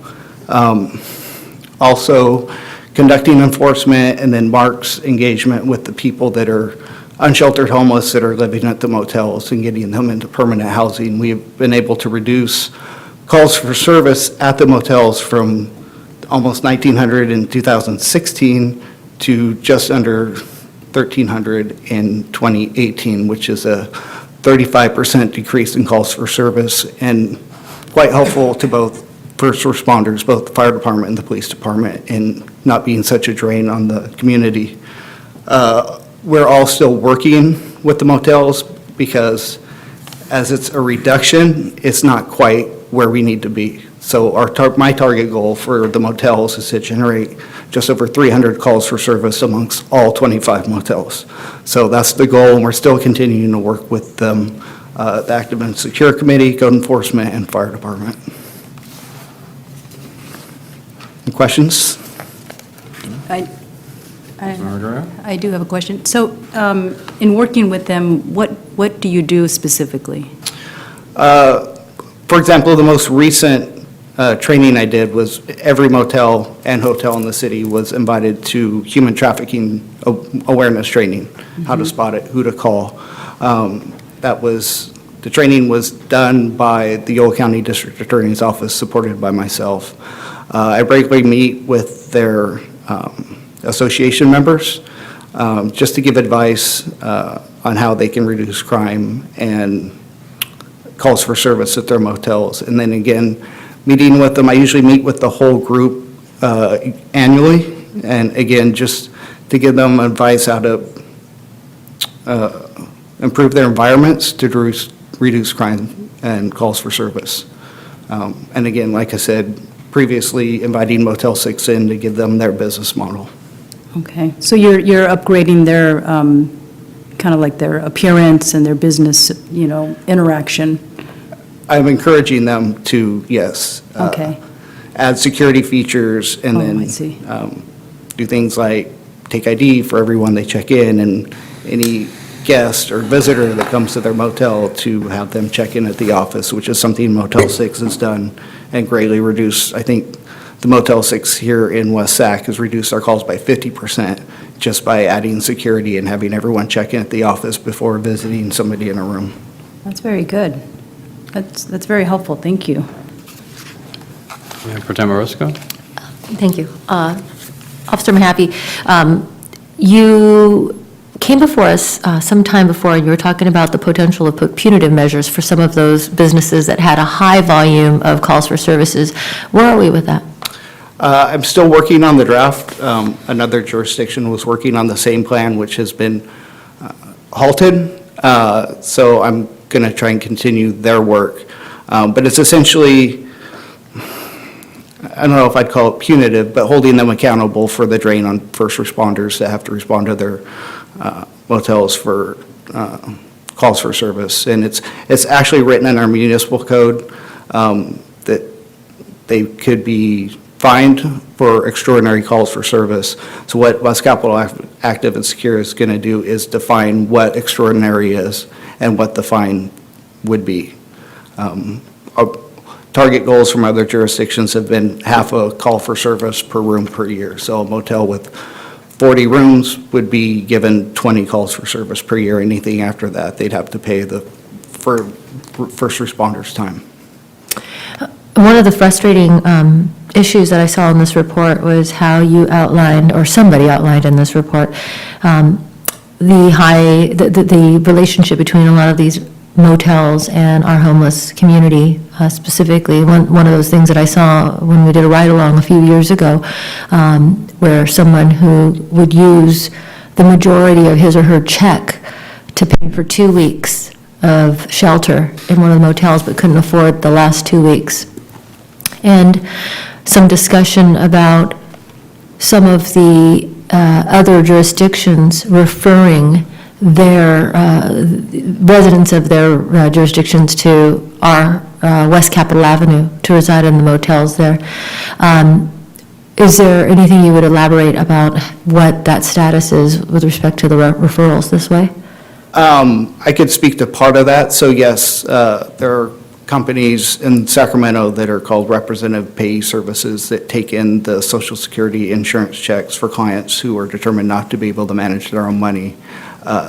On several occasions, those businesses house them in West Sacramento motels. The issue we found with that is generally there's SDI or Social Security disability insurance is under $900 a month, whereas one of the independently owned motels cost between $1,200 and $1,600 a month. So they're only able to get 2 weeks worth of residency, which is why they're unsheltered homeless. I brought the issue to West Capitol Active and Secure, and I'm currently working with John Robinson to help find a solution to that issue. We spoke as recently as this morning about it. But it is something we have seen and are trying to figure out how to manage it. That's where Mark Sawyer comes in handy, because we can find those people that are unable to afford a whole month in a motel and find them an apartment and break down whatever barriers are keeping them from having an apartment or moving into an actual residence. Can you remind me, there was a breakdown in the past of the percentage of maybe, I don't know if it was local West Sac homeless who were staying in the motels versus people from outside the region. Do you recall that? Not the numbers specifically, no. Was there a majority of non-West Sacramento residents in those motels? Yes, it's quite high, and we do count them when we do the annual inspections. And the issue with that is they are Sacramento or other county residents with Medi-Cal in that county, which, again, as Mr. Sawyer spoke to before me, we're unable to help people with outside Medi-Cal. So we either have them transfer their Medi-Cal to Yolo County or refer them services back into their home county. Thank you. All right, thank you. Thank you, Mr. Mayor. Thank you, council. Thank you. Any other questions? Nope. Very good, thanks. Well, For the city manager, though, I think I know why this has happened, but the origin of this report as a quarterly report at council was the work of a council subcommittee on community policing, racial justice, and so the purpose of this report is to force the council, essentially, on a quarterly basis to look in the mirror of the statistics around crime and enforcement and arrests, with a particular lens of some of the racial but other issues as well. And this time it's been renamed as the police, sort of like what I did last summer. It's the police department's overall activities on all topics. And those are useful, but they're a different purpose. And as you could tell, none of the questions were about the hard issues of policing and race. So I just want to flag it because we did that for a reason. And it will often be uncomfortable for us, just as it is for the department and for the community to engage in those issues. But as we were dealing with the gang injunction and other issues at the time, we felt it was important as a council that we just schedule it, that no matter how much we would prefer to talk about something else, we need to talk about that. And so when it's part of a much broader report that's all activities, two things happen. One is we don't ask about that, and second is it's like if you're like, what about the arrests of African Americans on the streets of West Sacramento, and somebody else says, but congratulations on the boxing camp, right? We don't address those critical issues. So I'd like to suggest you take a look at this into the future, potentially returning to the constitutional policing report that we were getting. It's all in here. There's nothing, there's full transparency in this report. Everything that has been in the reports previously, it's all there, raw and bare for everybody to keep track of. But just do that report, and if we have an annual report on department's other activities or on some of the specific ones, this one turned out to be a challenge because there are so many of them, and you could see council diving into each one as though it was a full independent agenda item, and that makes for a fairly lengthy one. So would just suggest that you and the chief confer again about whether or not we can achieve what the council subcommittee and council policy direction about what this item was for can be better achieved. Sure, we'll keep the focus narrow in the future. And part of it was in my direction because of the pit count coming out. We saw it as an opportunity to combine, but I see it made for a much bigger report, so we can keep that separate in the future and keep the focus on the original intent. Yeah, and if I may, Mr. Mayor, thank you. I wanted to ask some questions, but on some of the statistics, so I might have to go back. We just kind of jumped into the conclusion. But I will say about that, I don't want it all, because when we had those discussions with the chief and the team from our police department, we had to get to a place that we understood and we can see the metrics of kind of those hard realities, as you called them, and faced kind of what was happening in our community. But it was also part of, it is important, I think, to ensure we do talk about the other parts of what was coming out as 21st century policing and the activities that we're trying to do, because we were dealing with how to reconcile, resolve issues around the gang injunction, that we wanted to make sure we were presenting another side of to the community. And so I agree with you about making sure we sort of stay focused on how we frame this up the next time. But it is important, and I don't want to diminish the work that's in here at all, because it's super important, and it plays into that, the notion of where we're trying to get to is making sure we had opportunities for kids and youth and up the chain to have opportunities to reach out to them, and making sure our police force and our police team had a face in our community, and they do. And there's a good large of events that go on, and again, I don't want to minimize the importance of that work at all. But I think it is around this conversation is centered around, okay, where are we in our community? And I do have a couple of questions. I'm not sure who I'm asking around it, but because I appreciate you starting the conversation of the thing that jumps out to you as a increase in the first quarter of 19. But I always got to reel back around the fact that, and you put it out there, was a 5-year, 6-year look. Right. In the last few years, we knew that we were in like some pretty unprecedented lows. And so the hardest thing to do in this role, at least I found, is don't take the lows too low and don't take the highs too high. You're somewhere in the middle. It's got to be. So, but I'm just looking at the last now 5 quarters. There's been a steady, hi Chief, there's been a steady increase. And I'm not, and mostly, in looking at the field interviews and the racial comparison, there's some big number jumps, but they all jumped.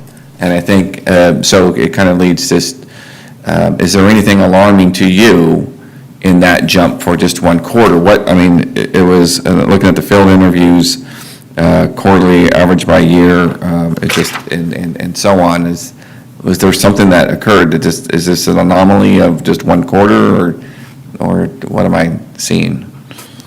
Maybe you have some comment on that.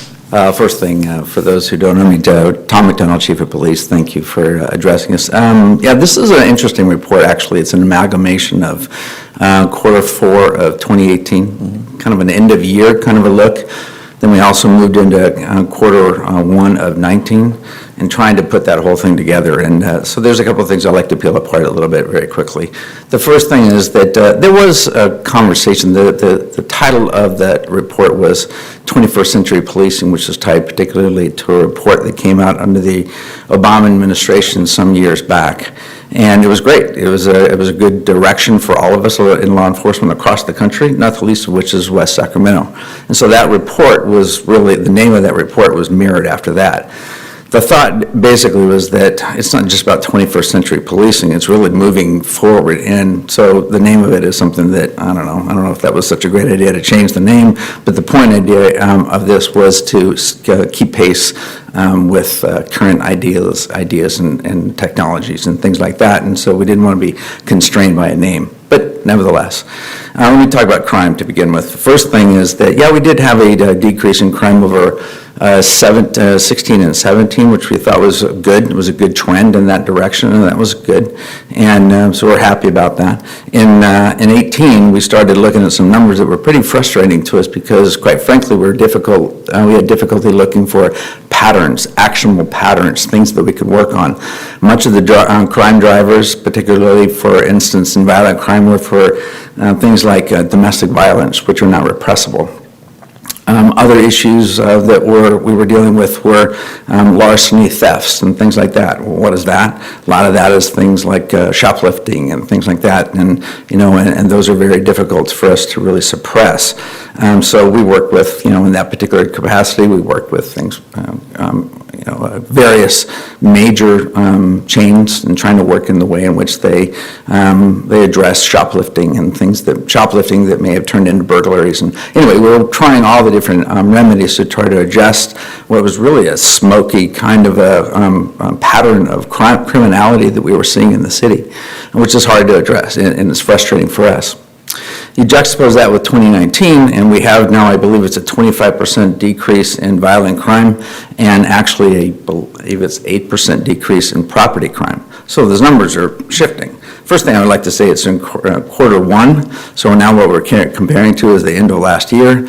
The numbers are very small, so when you look at percentages and they look like, oh my gosh, we've got an X percent of increase, or for that matter, in this case, a decrease, we got to look at the numbers, and the numbers are actually relatively small. But it's encouraging. It is encouraging, and I want to make sure that the council and everyone listening catches that.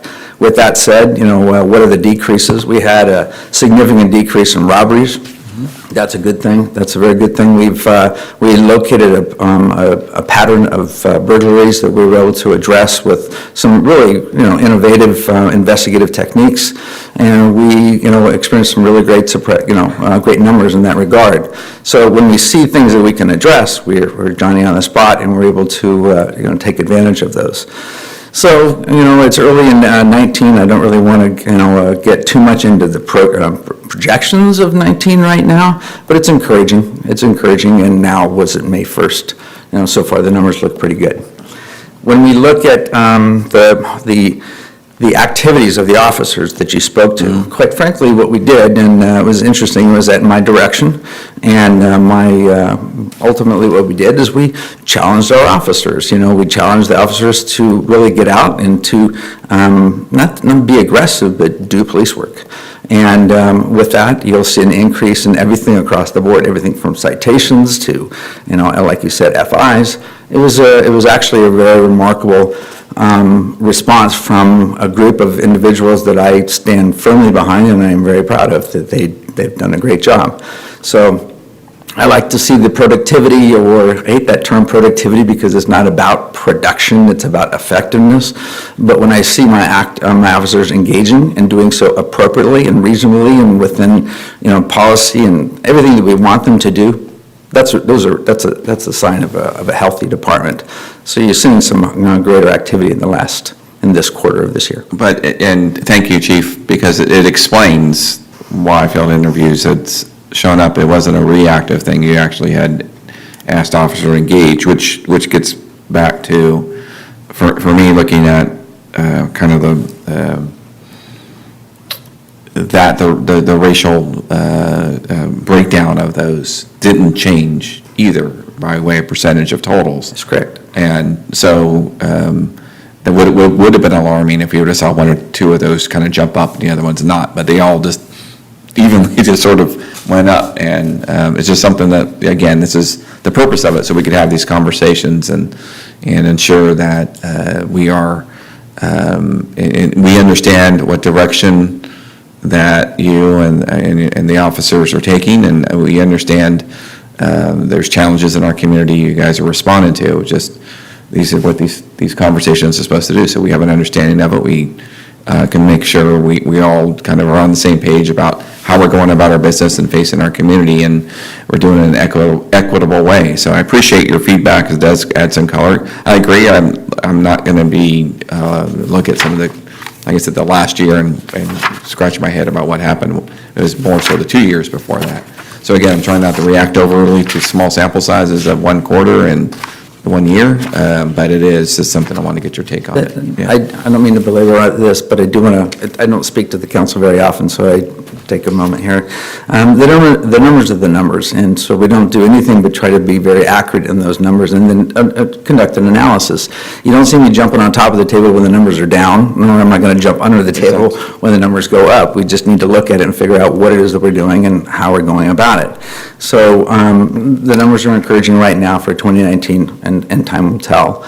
Mayor, I'd like to get back to the issue of the racial profiling thing that we started off with. And I don't think we should ever forget that, and make no mistake about it, this particular presentation was really meant to highlight some things. And in the area of RIPA, or the Racial Profiling Act, or anything that we're doing in that genre, we're frustrated right now, frankly, because technology is lagging behind in our ability to do this. We keep looking at our RMS system, and all of a sudden my eyes start to roll back in my head when we're starting about technology. But we're looking for a technological fix to collect data in its raw form so we can conduct a much better analysis. We've been struggling with that for a couple of years here now, and we know that we're moving in the right direction, but I'm about ready to just start using paper and pen and writing things down, because this to me is not about, and this is your chief speaking, the efforts of the Racial Profiling Act and all their intentions. I support it, but whether we have that or not, it's important for us to know what's going on in our community, what our officers are doing, and making sure, just validating the fact that our officers are doing the right thing for the right reasons.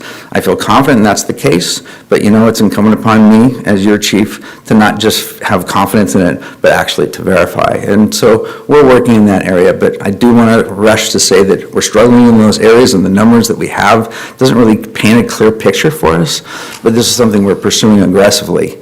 And yes, I do have faith in my officers. I'm very impressed with them. May? Sure. Keep going.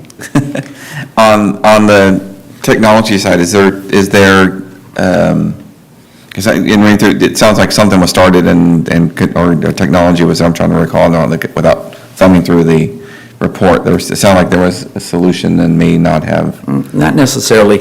Again, I don't want to get too deep into the details. We can certainly sidebar, but ultimately what it is, there's an RMS system, and that is for the most part shared within the county, and trying to but get to a point, it's called TriTech, and TriTech is trying to address this whole issue of collecting data, particularly for this RIPA Act, and it's a big lift, and trust me, they're not doing it just for West Sacramento or for that matter Yolo County, it's across the state. So they're struggling with this behemoth of an effort. The county themselves has been trying to figure out, how we're going to go about doing it. I also serve as the chair of both LEAC, and I'm also on the board for YECA. And in both of those, it touches those areas of technology and collecting data and all that other kind of stuff. So I believe when I took over as chair at the beginning of this year of LEAC, and one of the things that we're really aggressively pursuing is just this group effort at adopting TriTech moving forward, because I do believe that it's, I don't want to, but for perfection, we have an action, the 80% solution. And quite frankly, I want better data than what we have right now, and that seems to be the best horse in the race that we have seen statewide. Pro Tem Orozco? Thank you, Mr. Mayor. One of the things I read was that, violent crime encompasses the 211, robbery. And when we have one of the biggest retail establishments, Walmart, in West Sacramento. And the Estes robberies do comprise some large fraction of the robberies that are being accounted for in serious violent crime, correct? Correct. Okay. So what we're saying here, because the knee-jerk reaction from a community that sees that there's been a rise in some percentage of violent crime is that we're thinking that people are going up to, that we had a robber going up to a civilian saying stick him up, or there's some assault, and that's not necessarily the case, because what's being accounted for is the petty thefts that aren't being, or that maybe a loss prevention officer might be chasing them and that person hauls off and slaps them or does some kind of force, right, to get away from the LPO? Those are among the issues that we're dealing with, yes. And when we look at the numbers themselves, sometimes they can be alarming. When you break them down, you'll find out that many times the issues are a little bit more mundane the numbers would suggest. So we might have a serial group of petty thieves who hit Walmart several months in a year, and it could completely skew the percentages that you're presenting to us in this report. It could certainly affect them, yes. And it would be called a large increase in serious or violent crimes. It would be a contributor to it, yes, ma'am. That's correct. I see. Well, I mean, this week I changed positions and I'm dealing with a lot of new or crimes that are different than the ones that I've been dealing with. And the one thing I noticed after post-Prop 57 and Prop 47 is that there's really not a lot of penalty anymore from when I was doing these crimes. And essentially with the reduction from felonies to misdemeanors, and then a significant reduction in the penalties for things like vehicle thefts or burgs or things that were previously considered very serious crimes, it really doesn't have, it has, I think, a pretty big impact on the people who are committing crimes, because there's really no penalty. Would you agree? Yes, ma'am. It addresses the numbers. I mean, in some cases, the crimes committed have been reclassified, and so it's not like they went away. They're just classified somewhere else. Also, is there some sort of a disincentive? You know, yes, the law enforcement officer in me would suggest that there is certainly sufficient data to support that position. Yes. Mm. Well, I can't speak to, I mean, I understand that this report was initially intended for a different purpose. That predates me. But I will say that whether or not we bifurcate that report from this one, I really do enjoy this presentation every time we get it. I do have some things to say that I recognize, and it's no secret every time, we have some major event related to law enforcement connecting with our community, I have a comment about it. But the outline of the activities of our department and specifically collaborative effort that our department has with a lot of these organizations in our community that are making such a significant impact, like our Mercy Coalition or Downtown Street Team, or name them. We have so many in West Sac. It's the West Sac way, right? But it's brilliant that our PD is partnering and making those inroads to reach the people that we're serving. I want to give a kudo to our officers. I've actually had the opportunity to work with Senior Lead Officer Jason Mahaffey on several different occasions, and I want to speak favorably about his efforts and his passion for not only trying to make sure that the motels on West Capitol Avenue are livable and up to a decent standard with the home hotel inspection program, but also that just the care for the people on West Capitol Avenue and watching them in action and getting to know. And then, one of my first meetings was the smoking ordinance that, he and Amanda Berlin worked very hard on. And it's just, it just goes to show you don't have to be a resident of West Sacramento to care deeply about it. So kudos to your team. Helps though. You get that hint? I also wanted to say that, this year I'm going to be straddling a couple groups, cap to cap, and one of them is our law enforcement group, and largely because of some of the issues that they're working with and advocating for the mental health crisis, mobile response crisis team. And I had the chance to do a ride along with our team back when we had, the collaborative effort. It was one of the first times I met Mark Sawyer. And Mark, it's been said over and over and over again, every time you come into a meeting, we all have praises to sing. Your connection and the investment that you have in this community, the people that you know and the way that you navigate connecting people with the things they need is remarkable. I know that we've had a movement to school-based prevention programs and, services and mental health and youth programs, and I think that our police department has taken that charge and run with it and done a fantastic job. And it's not necessarily always just the department as a whole. I mean, last Thursday I had an opportunity to go with Deputy Chief Strange to our Invictus Foundation, or the Invictus Foundation fundraiser. And not talk about the fundraiser itself or the organization, which serves, students that are at promise, that, could use a little extra resources to be successful. But I see the leadership really reflect the values of caring for people in our community, and especially our youth. And, having the opportunity to see the last 3 years through the programs and being a part of it has been such a treat. I do want to say that this last year's boxing camp was eye-opening in lots of ways. Not only do I agree that it was probably the best group that we've had in the last several years, but there was a diversity.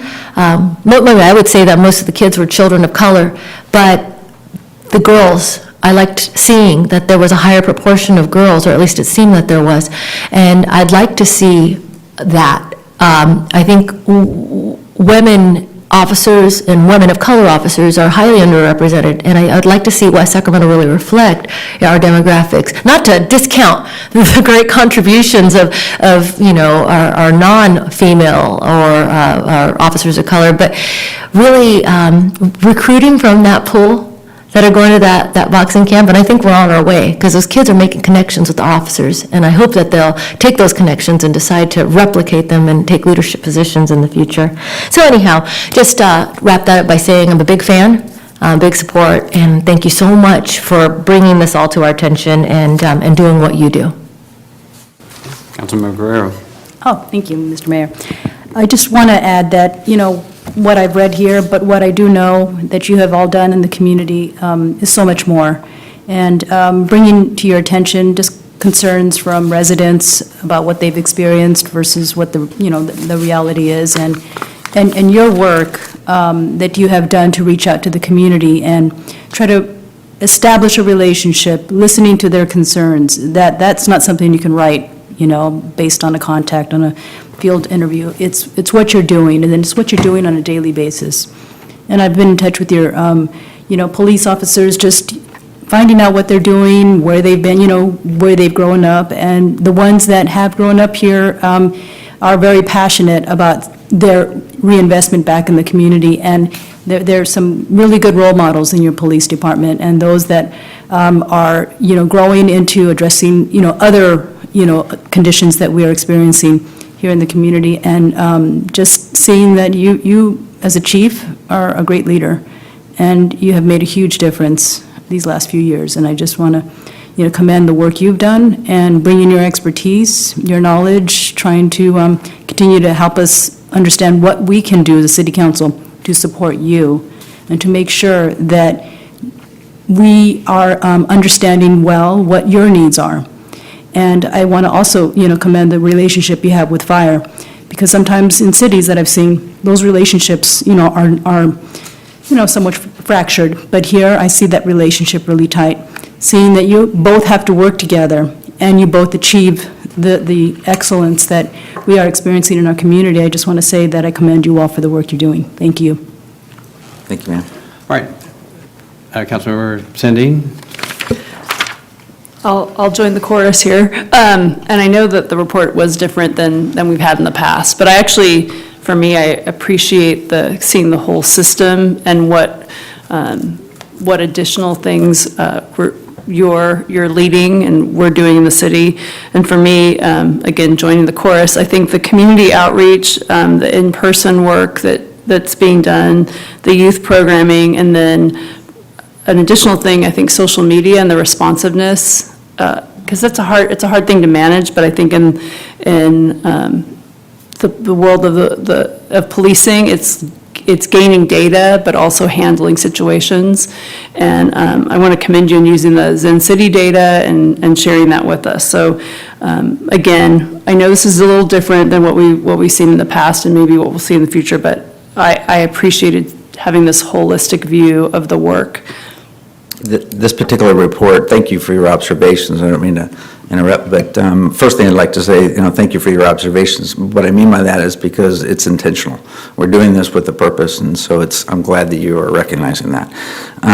As far as the report goes, 21st Century Policing spoke to a plethora of different things that actually collectively make up 21st Century Policing, not the least of which is racial profiling issues or crime issues, but also outreach issues and things like that. And so partially, I think, the issue that we have here tonight is probably my fault because it was really about the focus of what we presented, not necessarily what was in the report, but what we presented. And so your thoughts, Mayor, I'm dead on. I get where you're going with this, and so we'll just be thoughtful about that in the future. But thank you for making those observations. Yeah, I think and I agree with all the comments that have been made. Having been on the council during the harder times, but also having sat through meetings of other councils in the region as they've had to grapple with much more severe issues than we have. By the grace of excellent professional development, talented and highly ethical group of officers, all the right protocols, and a lot of luck. I mean, all of those things, including the final one. And the lesson from all of those experiences is you cannot have the accountability, the critical public accountability function that the council plays, and that this item plays in particular. Both the department and the nature of policing to the community, but also our accountability to the community around social justice and public safety cannot occur in a meeting where we think of ourselves as a chorus of praise for the department. And so to the extent that our accountability item becomes that, then there isn't a moment where, as dispassionate observers of the data and of observing what the journey of an African-American man walking on Sacramento Avenue might be in their experience with the department, we no longer have the credibility at the moment when we must have it in order to protect the department and the community's integrity at that moment. So all of the conversation is necessary, but we cannot be in chorus mode when we are dealing with the fundamental issues that are before us. And it's too easy for us to do that because of all the great work that the department and the officers are doing. It's too easy for us to do that when we're faced with these issues. We have to build up the culture in the council and in the community of seeing this data all the time and interacting with it and challenging ourselves so that when inevitable problems emerge, and they will, sometimes very, very severe and sometimes very, very disruptive to the community, that we will be prepared. And that the language and that the numbers and the history and the context of how these numbers have changed over time and how to look at dips and rises and all of that, we will have we will be fluent in that. And so it isn't just a question of, how does the report's different. It's not what it used to be before. A lot of things aren't the way they used to be before in the city, and that's a good thing. But it is absolutely essential from my perspective that we preserve and protect our public accountability function. And this item has been the way for us to accomplish that. And so a separate item, an annual item that's on the responsibilities of the department more generally, I'm perfectly supportive of it. Although even this became an item where we're diving completely 100% into homelessness and then 100% into some other topic, all of which could have been separate agenda items at a different time. So from an agenda management perspective, I'm not sure I like that idea either. But the content coming to the council makes all kinds of sense. But we also have to be looking towards what will be the darker moments in our job as members of the council and as the members of the department, as a leadership department into the future, and making sure that we are preparing ourselves for those difficult times and for those difficult civic dialogues. And we can only do that by doing the right thing when times are better. So, Mayor, I appreciate that. I do believe, and I agree with you, that by and large, we have been dealing with a relatively, quiet circumstances. Yeah. And so much of what I'm trying to achieve, and you'll see this in a number of different ways, is somewhat of a prophylactic approach to to what I do believe there'll be some situation that's just going to be, call into question, the circumstances, the issue, the actions of whatever the case may be. I get that. I anticipate that. So what we're really trying to do is to do everything we can to put those pennies, nickels, and dimes, quarters in that piggy bank of trust. But that can't be done because I asked for it. It's really, we have to demonstrate it. And so I'm more than willing to engage in any serious conversation about anything from how our officers, manage contacts in the streets to, recruitment, anything along the lines. And so you've seen in some of our some of our efforts in the future, how we're trying to line up risk management, which is a broad term for addressing everything from recruitment to by the time an officer leaves, with a retirement pension. Okay. All right. Good. Thank you so much, Chief. Thanks to members of the department. Thanks for the rich conversation, discussion at the council. That brings us to the council calendar. Ms. Berlin? Good evening, Mayor, council members. A couple of events that you might be interested in that are not listed on the calendar that were in your packet. On May 9th, we have the Bayer Crop Science Open House. That's from 3:30 to 6:30, and that's over at the Bayer Crop Science Facility. On Friday, May 17th, we have the Mental Health Art Show. It's a show that is going to be featured by Health and Human Services. They're bringing a little roadshow to us to kind of give us a preview of the show, and that's going to be in the Galleria from 11 to 1. And then on Thursday, May 23rd, is the Public Works Barbecue, and that's from 11:30 to 1:30, and that'll be out at the courtyard. All right, any questions on the calendar? Seeing none, city manager report? No report tonight, thank you. The attorney report? Nothing to report. Staff direction from members of the council? We have no future agenda item requests. Is there a motion to adjourn? So, second. All right, it's moved by everyone and seconded by everyone else that the meeting be adjourned. All those in favor, please say aye. Aye. Any opposed? Hearing none, motion carries. Meeting is adjourned.